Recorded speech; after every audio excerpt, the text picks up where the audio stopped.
We're at the North American Seed Fair, and this display is absolutely beautiful. What do you think of it?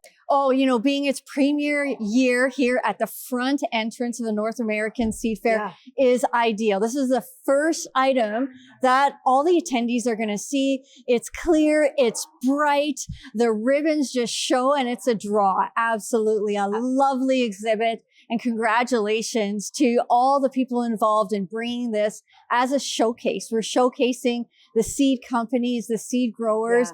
Fantastic. I had no idea, actually, because I've never been to the Seed Fair before. I had no idea, like, the scope of what there is and what the types of awards there are. And I love the little display that they have at the front of it. And you're right, tons of traffic coming through.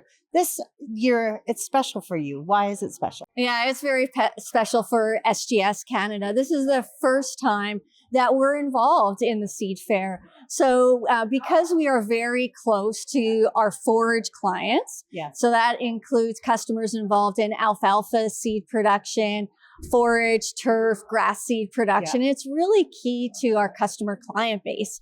We chose to sponsor for the first time this year the Champion Forage Seed class. So this is a way to, elevate and celebrate the customers that we work with. What made you decide to do it this year?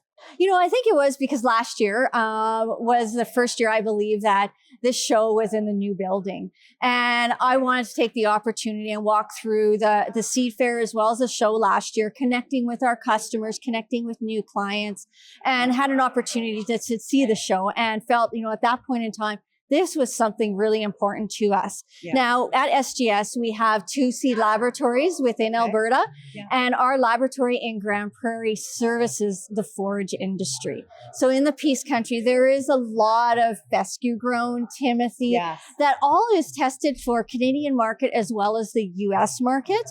So that was important for us to demonstrate to our customers for that specific laboratory, but also to support locally here is a massive production for a lot of the legumes, example being alfalfa. And we really wanted to show, our warmth and, hugs around our customers and thank them. Take me through kind of a typical day there. And in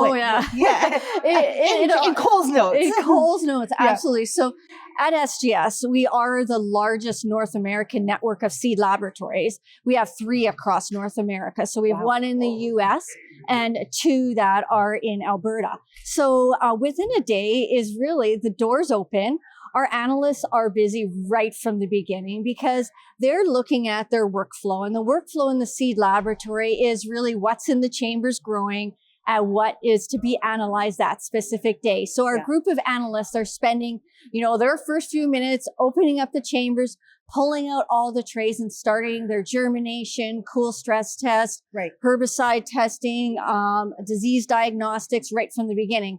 But let's really follow the sample. What does a sample look like, right? Yeah. The little sample that comes to our lab is, typically small, 250 grams, and it hits our lab. We log it in.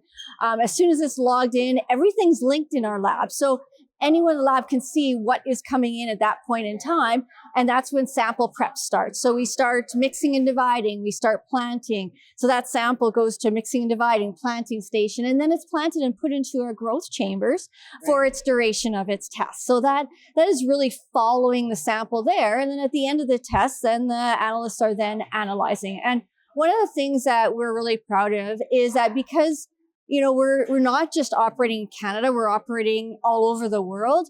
We conduct testing based off Canadian regulatory rules, AOSA, which is the American rules, because a lot of, as an example, that fescue goes down into the US. So we're following their testing rules, which tend to be a little different. And then we also are an ISTA accredited laboratory. So we are helping our clients move their seed internationally as well.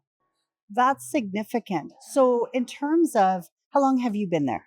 Oh my goodness. I've been there for 16 years. Okay. And our laboratory started in 1996. So it really speaks to the stability of our operations is that we started in 1996 in Edmonton. We expanded into Grande Prairie, and now we collaborate very much with our Brookings, South Dakota team as well. You've mentioned that you've been in the industry for the past 16 years or so, and I'm sure you've seen plenty of change, an evolution. Can you tell us a little bit about that?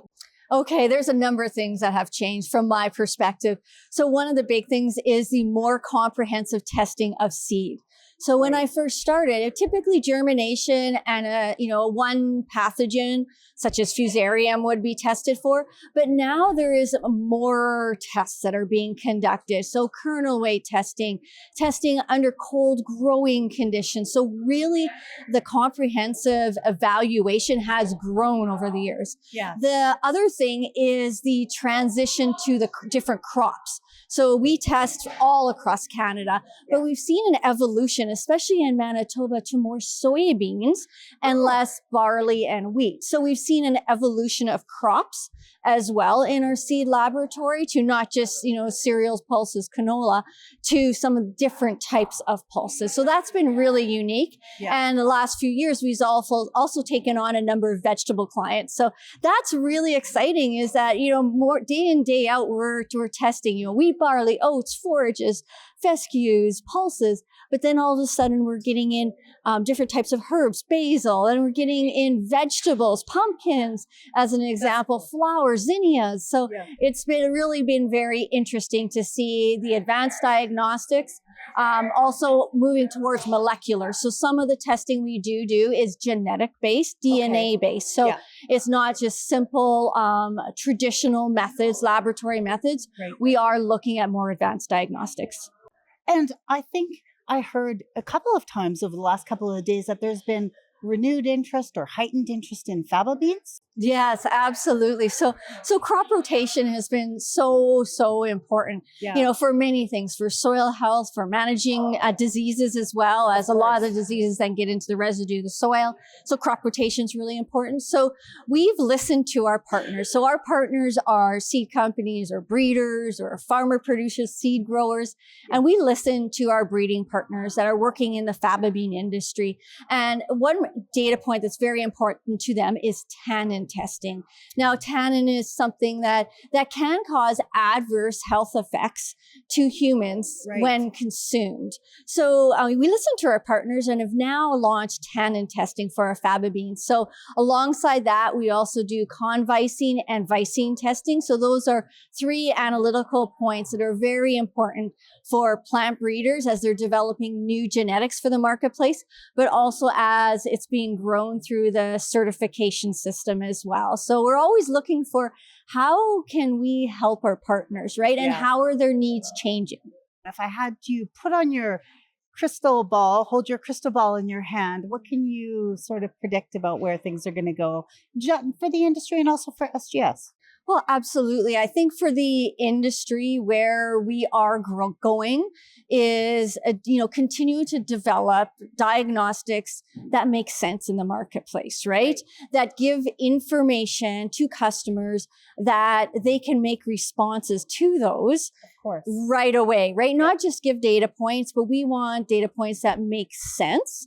And then can action a response. And we actually have a new service that we will be bringing to the marketplace this summer. I can't talk much about it, but it is more on the molecular side that elevates turnaround times for farmer customers so they can make decisions in the field and not wait to the next year. That was quite the tease. When can we learn more about it? I'm hoping in March. Oh, yes. that's just around the corner. Next week. Okay. Well, that's exciting. I feel like we just missed the scoop on that one, but that's okay. I'm going to do a little bit of a rapid round with you, just questions. What was the most memorable thing that's happened in your time in seed?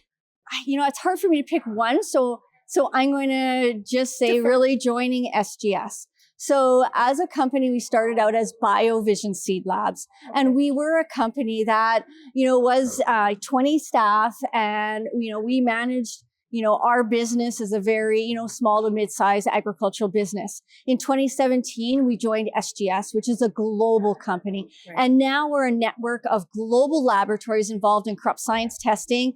We now have partnership with our Brookings laboratory. And what that does is it doesn't keep us on an island. We're now part of a team, and we can build out together, bring diagnostics together, and have the backing of each other. So I would say that was the most important part of the transition with myself. And are you a gardener? Oh my gosh, yes, I'm a gardener, and actually I run a community garden. I think those are so great. Yes. What's your favorite crop to grow? My favorite crop is beans, yellow beans. I don't know, there's something about that they're so easy to grow and they're I beg so to abundant. differ. For me, I absolutely love growing them, but I'm also a herb. I love herbs as well. We are entering a period of indecision a little bit in the industry. What advice would you give to your clients and agriculture in general as we navigate these kind of murky waters? Yeah, they can be very murky. I think it's planning, right? Yeah. You know, I think it's very much, you know, setting in your books, your plans. And when it comes to, you know, seed quality evaluation, that's super important, right? Yeah. Don't leave things to the last minute. As an example, I had a call with a customer yesterday who hadn't sent his samples in yet. And well, testing takes 2 weeks roughly for most crops. Some crops are a little bit shorter than that time. Yeah. And we're already approaching March. So I think really, you know, my recommendation is plan ahead, right? Look at what you're doing. If you're still kind of figuring out what you're going to be growing this year, one of the data points that's really important this year is kernel weight testing. Okay. So 1,000 kernel weight testing. When we test across Western Canada, kernel weights have they range from, as you say, wheat, anywhere from 45 grams for 1,000 seeds down to 20. So what that impacts is your plant density when you plant it. So kernel weights is the most important from a profitability perspective because it's going to drive how much seed you're going to need and your plant population.